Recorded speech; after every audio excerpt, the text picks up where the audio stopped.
it's good for all of us to be together. We're meeting today at an incredibly important time in the country, to state the obvious. And over the past 10 months, we've won passage of some, I think, extraordinary parts of our economic agenda. The bipartisan infrastructure law, the biggest infrastructure package since the Eisenhower administration, with the help of some of our friends on the other side of the aisle.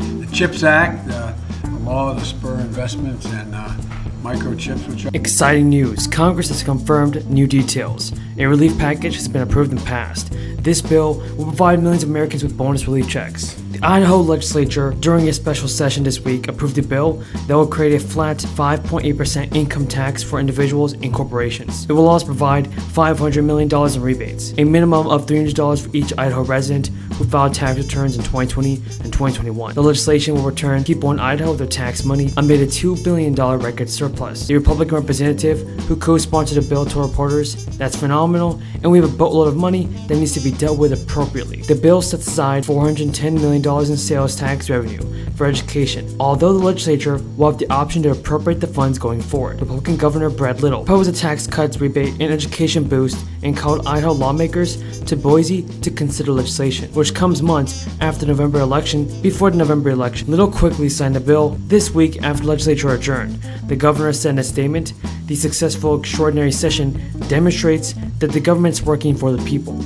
Returning the people's money is the right thing to do, and the education investments support families, help us keep up with growth, and prepare a workforce to meet the changing needs of employers." Now, some Republicans fought the additional funds for schools and criticized the broad topics by the bill, which they argued was an unconstitutional overreach by the executive branch. And in its third income tax cut in 2 years, the current rate for top individuals in corporate income tax bracket is 6%. Now, the new 5.8% rate will apply to all Idaho already approved consecutive 75 basis point interest rate hikes in June and July, and have increased and signaled that another increase of the magnitude is on the table. In September, depending on the forthcoming economic data, Friday's report provided a little insight into whether the Fed will go into a 3/4 percentage point increase or a slightly similar and smaller but still large half-point hike. Experts say that the evenness of the report leaves the door open for a third 75-point increase. Jerome Powell delivered a stark message recently. The Fed will likely impose more large interest rates in coming months and is absolutely focused on farming the highest inflation in 4 decades. Powell acknowledged that the Fed's continued tightening of credit will cause pain for many households and businesses, and its higher rates further slow the economy and potentially the job losses. Everybody, look at what President Biden is going to do about the fourth stimulus check. Here it is. According to the Senior Citizens League, there could be a Social Security increase of nearly 10% in 2023 just to keep up with inflation. July's Consumer Price Index reported that inflation was up 8.5% over the past year. It is made more difficult for people living on fixed incomes and those relying on Social Security benefits to survive. The COLA for 2023, when it is released, will be based on the third quarter data from the CPIW. The COLA announcement for 2023 is anticipated to be around October 13th, after the September CPI report is released. If the September CPI report shows higher than expected inflation, there is the possibility that the 2023 COLA will go up to 10.1%. If the COLA goes up to that percentage, it will be the first time it has reached double digits since '82, when the COLA hit 11%. Social Security recipients received a 5.9% COLA boost in 2022, which was a substantial increase from the previous 2 years. According to the Social Security Administration, the average monthly benefit as of July 22nd is $1,500. A Minnesota Democrat is also pushing Congress to eliminate federal taxes on Social Security. Democratic Representative Angie Craig recently introduced the You Earned It, You Keep It Act to repeal federal taxes on Social Security beneficiaries. She told reporters eliminating this tax will help Social Security beneficiaries go further and ensure that American retirees have all the resources they need after a lifetime of hard work. The cut will be paid for by raising the payroll tax to $250,000 or more for a year. Currently, wages. For much of the year, Manchin played a huge role for the party's climate, healthcare, and tax agenda. Last month, he lent his approval pivotal support to the Inflation Reduction Act, the centerpiece of Democrats' economic plans, that he authored in secret with Chuck Schumer. It would pass in Republican votes, but unlike that expensive measure, he had no way in Biden's design of the student loan relief program. Manchin's view was not entirely unique to his party. Colorado Senator Michael Bennet, who is up for re-election in November, said in a statement that following Biden's announcement, he wished Biden had further targeted the relief and proposed a way to pay for his plan. Bennett added, while immediate relief to families is important, one-time debt cancellation does not solve the underlying problem. While many Republicans continue to slander relief, citing the cost it could have to taxpayers and the economy, the leading voices on loan forgiveness like Chuck Schumer have vowed to continue pushing for up to $50,000 in rent relief. Even after that, President Biden's administration said on multiple occasions, this is a one-time blanket loan forgiveness. Schumer thanked Biden for taking action on student debt relief and criticized Republicans for what he called fake outrage on the decision. On the issue, information has been released on the fourth round of stimulus checks from President Biden's administration.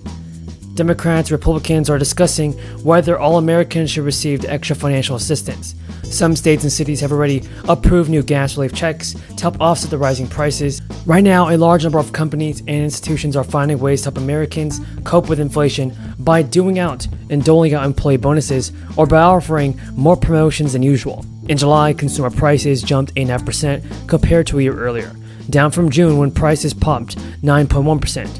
And while Americans got some relief last month with inflation slipping lightly, it's still slightly around its 40-year high. The Bureau of Labor Statistics releases the August inflation report this coming Tuesday. And now, to help with the rising prices, Domino's announced an inflation relief deal. Customers will get 20% off all menu-priced items ordered online for a limited time. According to the pizza chain, this applies to stores nationwide.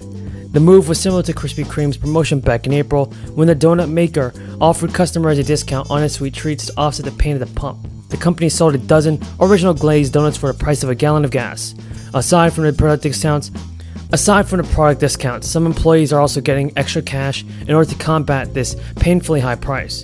First year, covering 14 million taxpayers provides payments of $350 each, plus an additional $350 if they have at least one dependent. For single filers earning up to $75,000 and joint filers up to $150,000. A sticking point in talks between the governor and lawmakers was over rebates, sending them to wealthy Californians, and the plan to announce them wouldn't provide anything for some 500,000 taxpayers earning more than $250,000 annually. Meanwhile, news last week that some Republicans could try to bring a legal challenge against the policy of student loan forgiveness. According to CNBC News, despite the uncertainty, borrowers should still be updated on the process to take all the necessary steps. Biden announced last month that most federal student loan borrowers will be eligible for some forgiveness, up to $10,000 if you didn't receive a Pell Grant, which is a type of aid available to low-income undergraduate students, and up to $20,000 if you did. According to the White House, of the estimated 43 million borrowers who will be benefiting from the administration's forgiveness plan, more than 60% are Pell Grant recipients. The relief will be limited to borrowers who make less than $125,000 a year, or married couples or head of households earning less than $250,000. The department is now saying that it's looking for ways to work with private lenders to make sure commercially held student loan borrowers can benefit from forgiveness. A spokesperson for the White House has said that these borrowers will have more than a year to apply for the relief once the government's student loan forgiveness application is available, and they don't need to take any action now.